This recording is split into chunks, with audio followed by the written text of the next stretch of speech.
This is an exclusive House of Ramirez interview. Hey guys, this is H.O.R. Ramirez. I'm so excited to have the great opportunity of having Jatali BELLANTON on H.O.R. Ramirez. Y'all already know what's up. Jatali, I want to go ahead and give you a big hug and a big pat on your back. Girl, you are the definition of woman empowerment. And girl, I see it all and I'm very proud of you. And you push us all to keep doing it. So, first off, I want to go ahead and say I have been reading on what you've been doing, and you are so impressive at a very young age. You know, you started, I'm pretty sure younger than that, but I went ahead and read that at 8 years old, you were already interested in the financial aspect of the world. You were interested in big conversations at a very young age. And your drive has really pushed you into that direction. You were determined at a very young age, even when you were 16. At 10, girl, I read what you did at 10. I'm gonna let you tell us. Girl, I was really reading up on you, and I stopped and I was like, this girl got going on, like she has doing everything. Thank you. Yes, round of applause, girl. Round of applause. I'm so proud of I'll you. take it. Thank you. The love is always appreciated. Thank you for the love. And sometimes it's funny because I look at this new generation of youth and I see what they're accomplishing. You know, they're becoming millionaires by 8 years old. And I'm like, I look back and I'm like, what was I doing with my life? And then here you say that, I'm like, you know what? Maybe I wasn't doing so bad for my era. But you know, thank you for the love. It's really appreciated. Yes. So Jatali, for a lot of our readers, a lot of our viewers and listeners that don't know who Jatali BELLANTON is, who are you? Where are you from? So I was raised predominantly in the UK, but I live in New York now, technically speaking. I do travel a lot. I do a lot in Ghana. But me personally, I'm just a mixed woman who really wants to make sure that all my people of color get financial tools, empowerment. The list continues. So rather you're Afro-Latina, rather you're, you know, from East New York, Brooklyn, or you're from Brixton, UK, whatever. I just want to make sure that it doesn't matter what your economic background is, that you have the financial tools you need to get to that next level of your life. And my background is finance. I worked in investment banking, forensic accounting.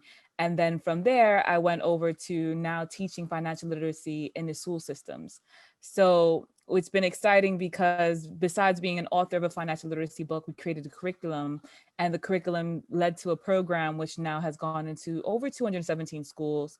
And it's been amazing. It's been a really great experience. And now we tackle adults, teaching them money and finance, how to multiply, how to manage, how to maintain it, how to invest in the stock markets. The list continue. You know, and it's been just this amazing experience, because if you told me when I was younger that this is what I was going to do, I'd been like, yeah, right. Originally, honestly, I knew I like to help people, but I thought it was going to be more in a medical world experience of, like, you know, becoming like a child psychologist or a pediatrician or something of that nature. I never knew I was going to be helping kids and adults with their financial journey. But that's in short who I am and what I do. And, you know, so, you know, be warned, one minute I might be speaking Spanish to you and the next minute it might be, you know, like French and Creole or something, and you know, or Cape Verdean Portuguese, or, you know, it's just like, it's a whole melting pot, and it allows me to connect with the world. Jatali, and that's very commendable. You know, you're very humble with it, and that's what I get from you. You're very humble with it. You so smart and you so powerful. Girl, you got that bag. I'm just saying. And you're so humble with it. Like, thank you for that. You know, that's a great example for us to follow. Like we were talking, a lot of people are full of themselves, and that's sad. You know, you can have all the money in the world, but sometimes you are not the best person on the inside. And you, my friend, are beautiful on the outside, and you're a great person within. Thank you. You got the looks and the brains. Yeah. Thank you. I did read about what you were doing, you know, teaching the children. I want to go ahead and get into that a little bit after I go ahead and discuss. At 8 years old, you were already asking your father to teach you everything that he knew about finances, correct? Yes. So, I mean, when you're in a household, you know, your parents sometimes, especially if you have two, one of them might be really irresponsible. And I was luckily able to have a person that I could talk to about certain things about money and asking them to teach me the ropes. And so when I looked at my mother figure, she was really bad at money. She was so irresponsible. And so anyone who heard an interview where we talk about my childhood, that's what you hear, right? And it's not to bash her in particular, because there's a whole demographic, you know, she was a West Indian woman, and there's a whole era of parents that commuted to the States and nobody taught them about money. So then money became their coping mechanism. And, you know, rather you were from the Latin community, Hispanic community, or West Indian, or you name it. I noticed that a lot of the people who migrated here, the first thing that they would do to compensate themselves or make themselves feel better is buy something worldly, something physical. And, you know, they wanted to look good. If they had an accent, they, you know, they wore something to make themselves overcompensate. And it's just on so many different levels. So fast forward, you know, I was in a situation where I had that kind of a parent, right? And, you know, not that she wasn't a hard worker, but it was almost as if all the hard work she did was kind of falling on deaf ears, because, you know, she would literally live borrow to borrow. So before her next check came, it was already spent because she had to pay back all the people she borrowed money from. And it was a perpetual cycle. And when she would get a lump sum, it was still the same cycle, because no one ever taught her how to handle a lump sum. The same way right now, we look at our modern day athletes, to give you an example. A lot of our football players, basketball players, etc., tennis, whatever, a lot of them don't have a financial advisor. So what ends up happening is you give a person who knows really little to nothing about money and who probably loves their family, you give them like a lump sum, like say $1 million, and within less than a year, that $1 million somehow is poof, gone. And it's because no one actually sat them down and discussed money with them, right? No one actually, they don't have financial advisors. Sometimes they don't have family members or parents that they can go to have these conversations. And, you know, so it's just a perpetual cycle that just continues. And it's a cycle of poverty. And I just didn't want to be a part of that, because I saw the ends of the spectrum of what could happen. What is the worst case scenario? I've seen the worst case scenarios, right? And it just spirals out of control. Yeah, and I agree with you. You know, I was trying not to get emotional when you were talking about, you know, our parents or our great grandparents or whoever in our family, which my parents are immigrants. They came here from Mexico, and you know, my mom was a farm girl and my dad was in the educational field. So they didn't know how to handle that, how to, they weren't informed, and I don't blame them. But it's something that I do realize the Spanish community also coming into the States is something that they deal with, just like you mentioned. You hit it right on the nail. You know, they don't know how to manage the money, and they never seen such amount. And then even at that, when they do have the type of money, they feel like they got to compensate themselves for everything that they haven't been able to get. And then they want to give to their children material things, but material things are not, they don't hold value in the long term. I did see one of your products says money is not my God. When I saw that, I was like, that is so true. That is so Thank true. you. That's a mentality that it has to be. You know, there's nothing wrong with material things. I'm just saying, you know, make sure that you got investments. So when you do have a little bit of material things, you can enjoy those, but you know that there's a bigger investment somewhere else where it's banking, you know, it's holding weight. 100%, 100%. And you Yeah. know, so it's crazy because we oftentimes people blame the parents for not knowing this information, but it's like when you're coming from your country, you could be a doctor for PhD and you get to the States and they're like, oh, well, there's new boards, there's new things you have to learn. And so oftentimes, like I've had friends, even from like the Indian community, you name it, where their family members back home were very powerful. And then they get to the States and it's like, you're starting from ground zero again. You know, like I've had family from the Cuba and from different places around the world, and they all go through Africa, you name it, and the different parts. So they come here and it's like you're starting back at ground zero. And some Hmm. people, you know, you might have had generational wealth in your country, and then you come here now for the first time, you actually have to create your own wealth. Correct. You have to Correct. actually have this hustler attitude and actually do it. It's like the entrepreneurs now. You know, some people think of entrepreneurs as these easy people who just sit back and millions of dollars pour into their bank accounts. But in reality, you actually work more than a person who's a 9 to 5. right? You work more, your grind has to be harder if you want to be successful. And the people who are mediocre tend to not be as successful, right? It's not overnight celebrity, because literally, yeah, overnight you might find out about them, but they've been years in the making. And so we have to start shifting that conversation. And at some point the parents and the adults have to either step out of the way so we as a youth can help them get to that next level, or learn it themselves. Because now with the power of Google, it's not like back in the day when we had to go to the library and research things and pray that there was a book that helped you find out what you needed to learn. Google has been like, the internet period has been such a miraculous thing. So when I look at these young youth, I was mentioning earlier how amazing they are, but it's like they also have the world at their fingertips. And people in my age group, I'm in my mid-30s and the 40s, etc., we created that for them, right? We created this base, this database. We added the information into the database for them. And now it's beautiful to watch them take it and run with it. But then our parents need to take that information and run with it too, right? We have to make sure that our grandparents are like, okay, what is a mutual fund? Like, well, this is what a mutual fund is. Do you have a will? And do you have a will? Do you have, a trust fund? We need to start having these conversations. It's uncomfortable because in our community, especially in the ethnic community, children and parents are not supposed to talk about money. If you need something about a budget, it's like, don't watch my coins. It's like, oh, mija, like you always have food on your table. Don't ask me about anything. And I'm like, but at that same point, there's a whole other world beyond food on the table. There's a world where if you do pass away and you die, which eventually is going to happen, can the funeral arrangements be paid for? Because GoFundMe is not a security blanket.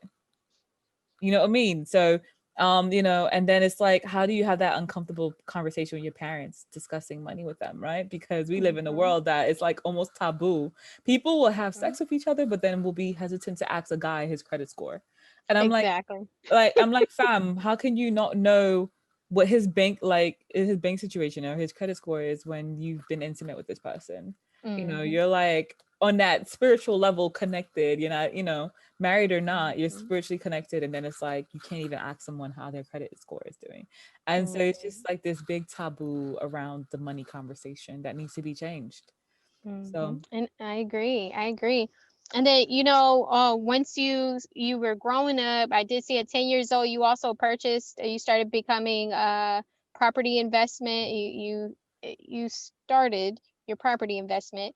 And then at 16, you took on an internship that put you on the right path. So you already knew what you wanted. And not only did you know and want that, you went after it. And that's a great big piece of advice to people when they're seeing your story unfold. They're saying, whoa, she knew what she wanted. And even at a young age, she was determined to go get it.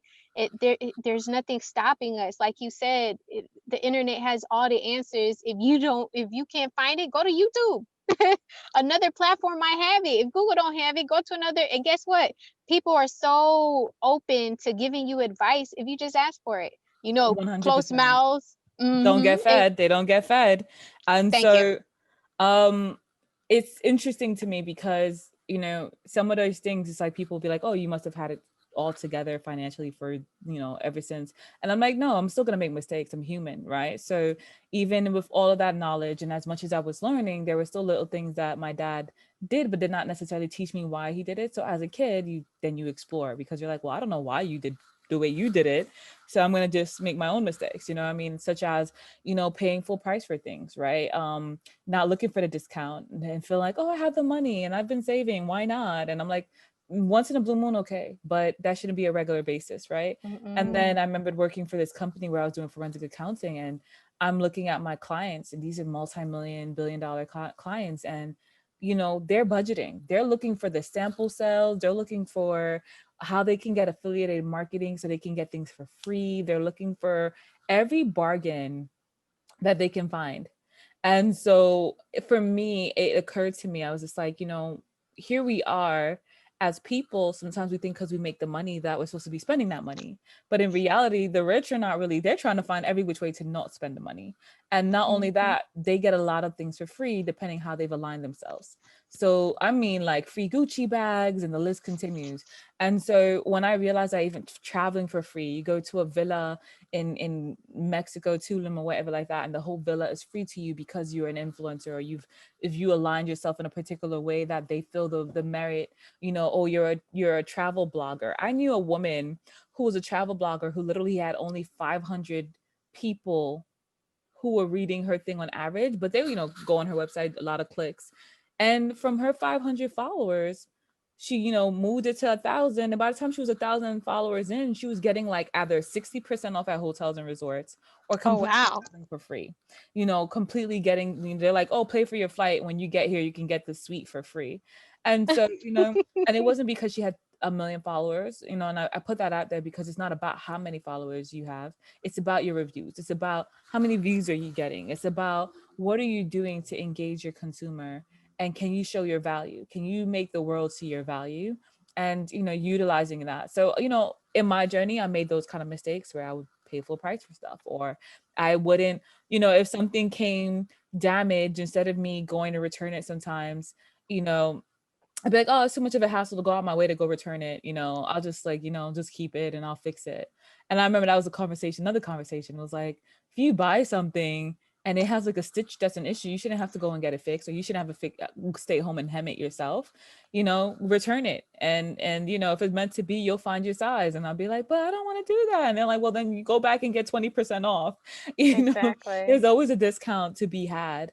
And you know, so it's just little conversations like that that just really took me to a different level in my thinking, right? And then so like Mhm. even recently there was something that I wanted to purchase, a property, and you know, it was like outside of my bracket. I was like, you know, and I'm like looking at the flip potential of it, and I'm like, do I want to spend this much? And it was like a reminder. I was like, okay, no matter how many times you level up, there's another level, right? Mhm. So you might be like, oh, I have X, Y, and Z million. And it's like, okay, but if that building is 10 million, do you have 10 million cash? But you could flip it for 20 million.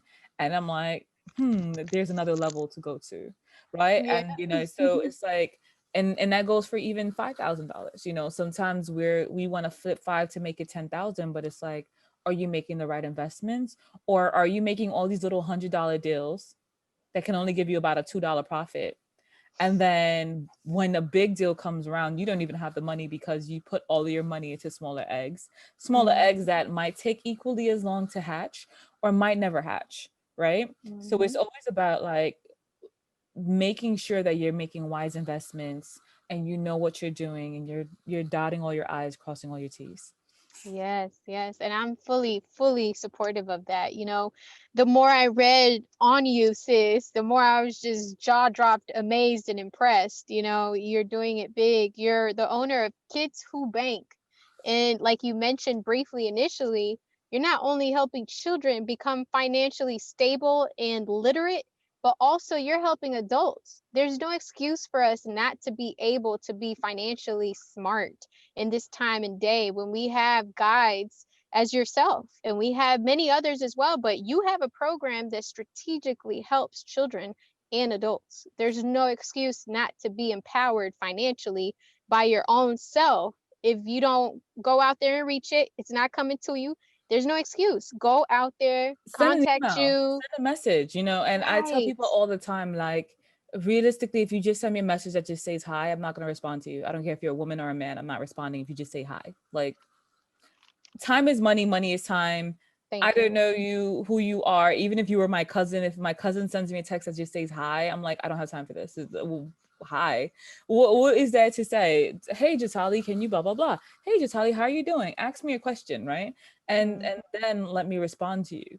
You know, Mm-hmm. and if you're a stranger and you don't know me, you know, introduce yourself, right? Mm-hmm. Hi, I'm X, Y, and Z, and I'm interested in learning about, you know, option trading, whatever it is, right? But Mm-hmm. reach out to me and be human, right? Because we're all human. We all like to be treated as such. So sometimes people are very transactional, or sometimes people are just weird, right? We live in a world Mm-hmm. where some people don't even know you. And then like I had this one person send me a message like, hey, can you donate 10,000 to my charity? I'm like, fam, What? who does that? Right. You know, I'm Next. like, I'm like, who does that? Like, I don't even know you. Like, you don't just come with your hand out, you know.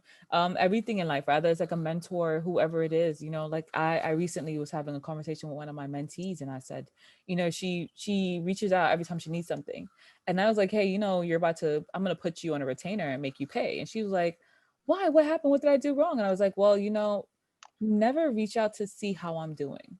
You never, Hmm. you know, and I'm a human. I'm like, so when you need to learn something, you reach out, but you never go, hey, Jatali, hope you're having a good week. You know, I mean, hey, Jatali, hope all is well. You know, hey, Hmm. Jatali, safe travels. And, you know, Hmm. and it's just like, it's a human component that a lot of us are missing now, right? And no matter Hmm. how rich we get or whatever, it's like there's a balance between making sure that we're human and we're giving each other respect and love and we're showing light, and then the other side of the business aspect of things, which is like time is money, and at that same point, don't waste people's time, right? So if you're coming, Hmm. correct, if you don't know what it is that you want to do with your life, then maybe you have something that you can barter to get the information and knowledge that you want to have, right? Because Yes. we all have at least one skill. Rather it's a bake off and you're saying, hey, you know what, your next, you know, fundraiser, I'll donate like 1,000 cupcakes or whatever. Who knows? I'm just throwing out a number out there, but it's just something. We all have a value or something that we can do. Even if you were to say, hey, I'll Exactly. answer your phones for a month. Can you please teach me X, Y, and how to budget?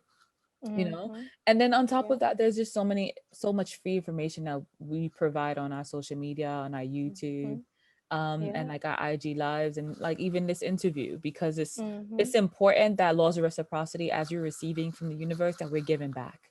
Exactly. It's a whole cycle. And I tell people all the time, just today I had a live and I was telling people it's about your energy, the way you think, the way you talk to yourself and to others. It 100%. moves, it moves. And if you where it doesn't just stay with you, it transmits to other people, it repels and bounces off of people and goes wherever you go. So it's important that you watch what you're doing, how you conduct yourself, how you treat others, because it's coming right back to you. And don't So when ever you do walk, something right, expecting something in return. I'm saying do something kindly and genuinely, knowing that that genuineness is coming right back to you. and 100%, and you know, so we teach even the kids when we in the schools, we talk about financial affirmations, and we teach them about affirmations, and we teach them about positive and negative affirmations. Like when people say, oh, I'm so broke, and it's like we tell kids not to say that, because you're telling the universe that you're broke. It's almost like you resigned yourself to not having the financial means that you want to have, or you be like, oh, I stay broke, or day blah blah blah. Guess what, well then you might actually stay like that for real, because you're telling the universe that that's how you stay, and that you're telling the Hmm. universe that's how you are. And you walk into a space, you know, like I had a woman, she reached out to me, she's like, I can't get hired no matter what I do, can you interview me, do like a mock interviews for me? And I said, okay, sure, I'll do that for you. And then Hmm. she's like, going for an interview, she reached out to me and she's like, oh, I'm not gonna get the job anyway, but I'm gonna try. And I was like, do you realize you just put into the universe you're not gonna get the job? That means when you walk in, your energy is gonna be already like you're not gonna win. Determined, right? And It's like you it's walk in with this cloud of doom on you. Like you walk in like, I'm not gonna get this. I'm just going through the motions. And her yeah, whole body language was as such. And you know, so yeah. it's funny, we had to practice breaking the habit. You know, I gave her a book recommendation, and she read the book, Hmm. and then we had another conversation, and you know, she was like, oh my God, I need to break the habit of being myself. And I'm like, yeah, you do, Hmm. because you know, and so we had a very good conversation, and she was able to take that, and then she actually finally got a job, and she had That's been looking for almost amazing. a year, you know, but it was Wow. just changing her energy about who she was and what she could accomplish, right? Hmm. But it's Yeah. like we don't realize how deep that goes, you know. It's like even a Hmm. relationship, if you think you're stupid, or no one deserves, no one loves you, and you don't deserve to get loved, then you're gonna find that person who's gonna treat you like you're stupid and not give you any love, because you're Exactly. telling it to the universe. And those energies, it's like that negative energy attracts negative energy, positive energy attracts positive energy. But the thing about Absolutely. positive energy is that it also attracts negative energy, so you have to make sure that you're being mindful of what energy you're accepting into your world and your universe. So Exactly. I'm fully supportive of that one. Like you spoke everything that's true about that, you know? And that's why like you said, you keep that positive energy about yourself and you become informed. For example, like with your whole program that you have for the youth and also the adults, you you instruct them to do something that's beneficial to them. So not only is it going to be a positive thing for them in their lives financially, but it's going to boost their, their confidence. 100%. Yeah, I also saw that you every year starting from 2018, you have a Kidpreneur Award Gala. Can you tell me a Yes. little bit about that? Oh, so it's one of my favorite things that we do. The Kidpreneur Award Gala honors youth entrepreneurs and philanthropists and the adults creating ladders for them. And so we've honored, kids who are making, 300,000 making slime. A philanthropist little girl who was hand knitting gloves and scarves and socks for homeless people and handing it out to them around California. It's just all around the United States. Just amazing, enterprising youth. We're actually going to be bringing it around to Africa soon. We're going to be bringing it to Ghana and then maybe the European market.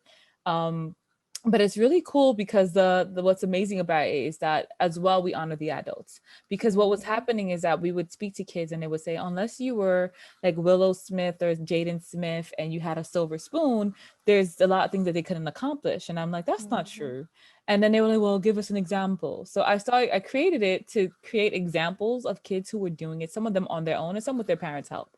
But we had kids who were like working in supermarkets and taking that and was able to turn that into money and taking that money to seed their entrepreneurship.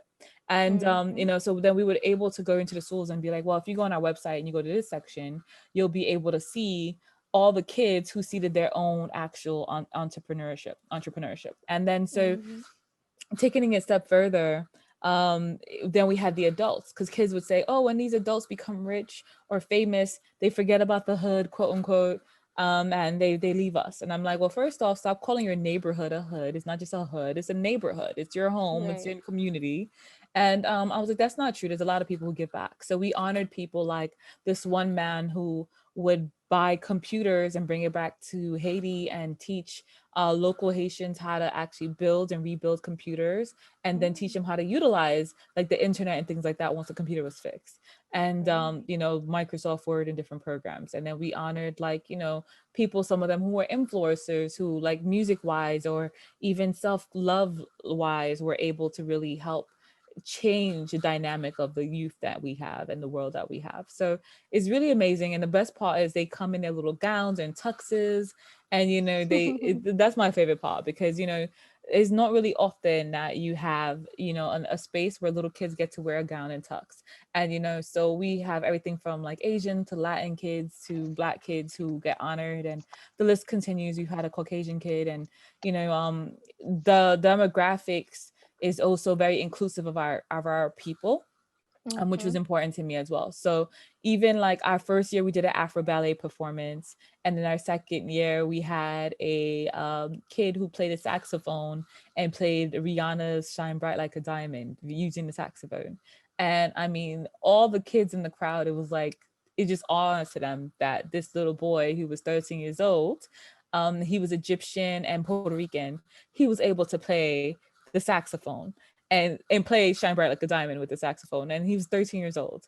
And, so just having moments like that, like to me was just amazing to be able to create those experiences. Although this year, our third annual one, we got canceled because of COVID, because we do it in April, which is Financial Literacy Month.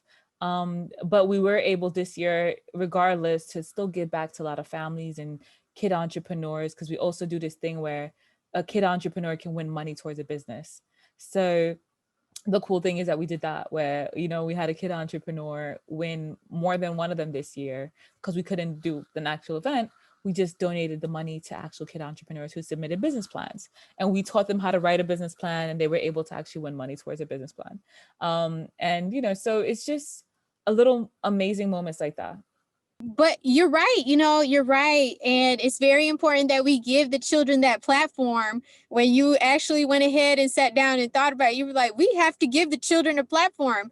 I was like, when I was reading about it, I was like, okay, she's over here encouraging our youth, not not only teaching them, but encouraging them. So then it puts the child to want to strive to do better because there is somebody in a whole organization that's acknowledging them, and not only acknowledging them, awarding them.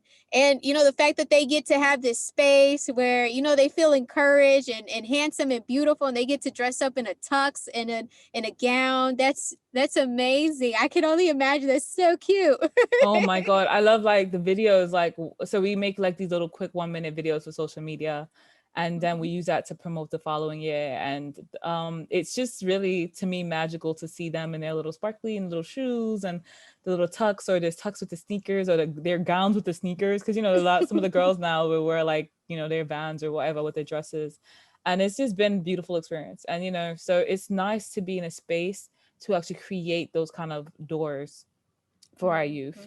And so it's just been a humbling journey, to say the least, because if you told me once again a few years ago this is what I was going to be doing, I would have been like, yeah, right, like, no way, not me. And I was kind of like semi antisocial before, but it wasn't like I didn't like people. I always liked people. It was just that I was used to numbers, so I normally dealt with numbers. And when you work in the finance world, you just deal with numbers, not really people as much. And you might have to do a presentation to like a group of 1 people, like maybe 5 or 10 people in a room. That's about it. But you're not doing it to thousands of people. So if you told me in the future I would be in a room sometimes of like 3,000, 5,000 people doing a presentation or talking about money, I'd have been like, yeah, right. But it's funny because I don't know there's any other subject that I could be able to fluidly speak about comfortably as I do when it comes to money, and just investing and saving, and the balance of the two, and the barter system, and teaching your children how to become responsible consumers. Because we live in a world where we're all consumers, but it's like, are we all responsible consumers? Yes, and I read that too. You are a firm believer in you're never too young to learn financial literacy. And the fact that you're very empowering as you speak. You're very, like you said, fluent in that tongue, in that area. Finance is your forte. And the fact that, you didn't see that aspect of your future, but I know that your family actually knew that you were going to be great. You were determined, you were seeking knowledge, and, asking questions is an aggressive way of seeking knowledge. And you were doing that at a very young age. So, in how would I say, in hindsight, we always see what it was. We don't see what it is now. And then when you're here now, you're like, this is amazing. I never saw this. So I could see how that's encouraging to you, as it is for us all. And I think that everybody needs to tune into what you have to offer, what your program has to offer. It benefits all. There's no age limit. And I think that now is the time. 2020 is waking us up where we're like, this is the time. And not only are you teaching us financial literacy, you're also encouraging us to invest in Ghana. I want to know more about that. I read up on it, but for our listeners and our viewers and our readers, can you go ahead and tell us more about that? So, I mean, this particular round, I'm more focused on Ghana just because I'm building a youth art museum out there, and I teamed up with a local Ghanaian to make it happen. But, realistically, it's just investing back in the continent. And I feel like sometimes people, especially like in this year when we notice a lot of police brutality in certain conversations, and I think a lot of people are starting to feel offended when they hear the word that we're a minority. And as a mother to a Black boy, it bothers me to have him live in a country and be surrounded in an environment where he's constantly being told he's a minority. So it was really important for me, because as a youth, I was able to go to Africa and see a place where a majority of people were my complexion and had curls like myself, or different textures of curls. And I wasn't considered a minority. I was a majority. I was the continent. And anybody else was a minority. And we have areas where like Spain, highly mixed with the natives, and we have people who look like like what the Afro Latina community looks like. And just the same way, you have Dominicans and different parts of Guatemala, the when you go to Honduras, and you talk about the Garifuna and these beautiful people, the African continent has had a very deep, connection with the world. When you go to Australia, you look at the Aboriginals, people will see somebody who is like, they'll be like, how is that person with the darker complexion with blonde hair and green Yeah. eyes? And it's like we just have that in the continent. So for me, it's really about just getting people to know that there's another option. And rather it's for vacationing, instead of going to Bali, sometimes let's go to the continent, let's go to Seychelles or different parts of Africa. If it's investing in real estate and you want to do it outside of the United States, well, that's another option. That's another market. And there's politics involved, of course, but any country, any state you go to, there are different set of rules. You just have to learn the rules. And so in Ghana, besides that, we're doing like rentals and just real estate market out there in the country, because the real estate market is very comparable when it comes to rental price. It's very comparable to like New York and Atlanta and the major cities. So you can find rentals that are like $1,500 to $3,000. And the people some of them have the money to pay that. But then there are also like affordable housing markets that are being built now in Ghana as well, just like here in the States.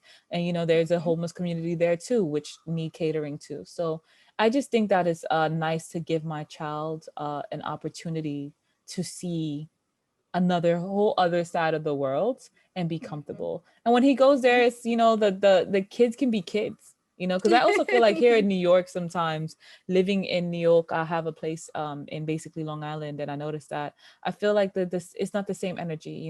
We don't want them running in the streets, and we worry about cars and all kind of things. But then when you go to like Ghana, you have like maybe an acre of land and your kid is just running around. You know what I mean? And it might be even more acres of land depending where in the city where in a country you are. And so it's just that. And then as well, there's just so many. I love emerging markets, and Africa as a continent has a lot of emerging market countries to focus in.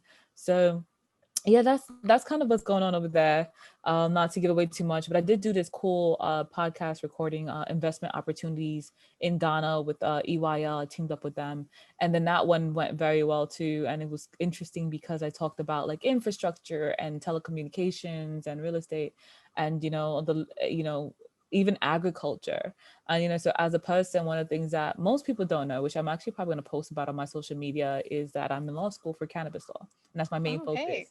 And so I love the cannabis market. And I'm like, I don't even smoke. I've never actually smoked, funny enough, but I'm What? Girl, kind of stop. I was so serious. So people be like, Stop. oh yeah, you're mixed with West Indian and you're studying cannabis law. Like, where's a good high grade? And I'm like, look, fam, unfortunately, you're talking to the wrong person. But For the record and off for the the record. and off the record, you're wrong person. But it's I don't judge people who do, and I feel like medicinally, I have friends with inflammation issues. I have friends who are old Caucasian ladies in their 70s who had cancer twice and are utilizing that to actually heal, after chemotherapy and things of that nature. And I'm just like, it's a market that is untapped. And one of the cool things about the Ghanaian market is that they just legalized medicinal cannabis, and marijuana in March 2020. They just legalized it. So now that's going to be a whole other ball game out there. So, and a lot of the African countries are starting to vote on it and have those conversations. And shout out to Cape Verde, because Cabo Verde is going to be one of the other West African countries that are probably jumping on board. For people to know. But yeah, so it's just cool things like that. Yeah. And I appreciate it all, And to touch back on what you were saying, we all, in my opinion, of course, and what I believe, we all come from a Black woman. A Black woman can make my shade, can make the middle shade, the darker shade, and an in-between shade. We come from Black women. We come from Black families. So to touch back on that, we're not the minority. The Black families are not the minority. They're the majority. And it's amazing what you're doing is not only giving your son a better option in future, you're giving our children too. I'm over here, parent of 3 Afro-Latino little boys. Aww. So when I read up on people doing bigger things for not just us, but our children like yourself, it encouraged me to do something that I'm good at. Like, I'm in my own path. What can I do to help our communities? That's what it's all about.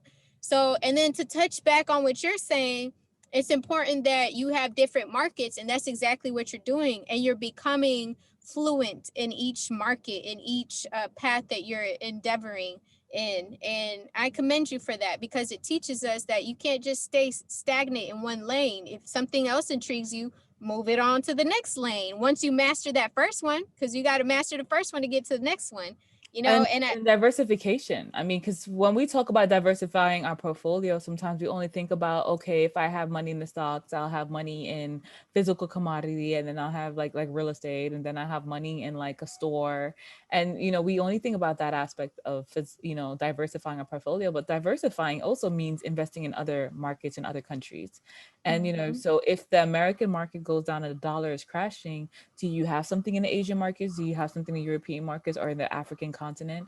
Where else are you diversifying your money to make sure that if one market's really getting hammered, that you're going to be fine no matter what? exactly. And that's what the end game is. You're teaching us to become open-minded and be diverse. And that's And what it is. self-sufficient. Honestly, it's so important to become self-sufficient. Yep, I agree with you. So I want to ask you, are there any pieces of advice that you'd like to give our youth or our adults that are actually, they get let go of work and they're like, what do I do? I really like to do this. Now they have a little bit of time. Like, what can you do? What pieces of advice would you give them to navigate this time that we're in right now? The first thing I would say is do your research. Research is free, honestly. Second thing is mentorship. Try to find someone. If you're feeling overwhelmed, try to find someone who's successful in what you're trying to do. And sometimes you might not have a family member or someone in your demographic that is successful in what you want to do. Don't think because that person's not a black person and you're a black person, or if you're white and that person is a black person, you can't talk to them. Money has only one color and it's green. And don't get me wrong, yes, in other countries it might be orange and red, but I'm just, overall money is green, right? And money talks. Mm-hmm. So Mm-hmm.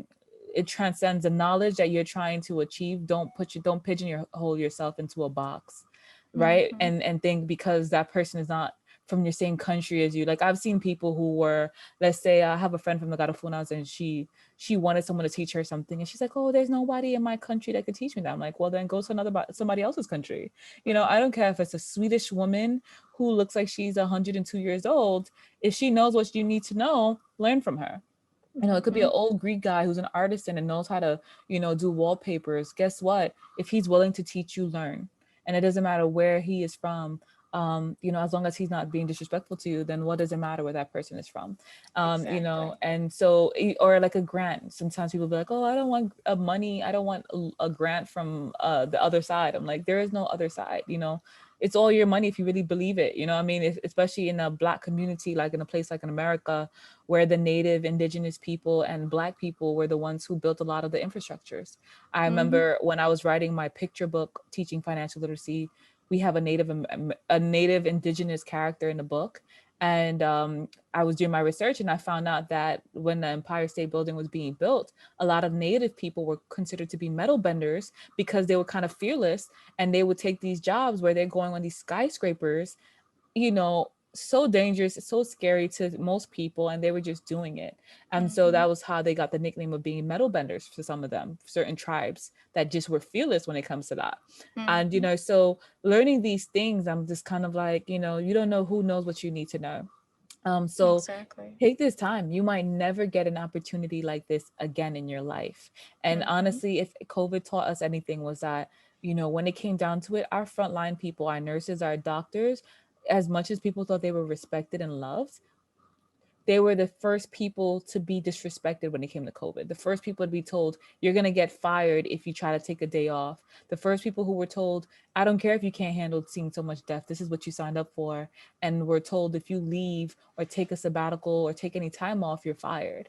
And so it kind of just showed you that sometimes it's good to have a backup plan, rather it's your savings and being able to live off of your savings for 2 years, or whatever the situation is. Don't put yourself in a position where you only have one fail safe.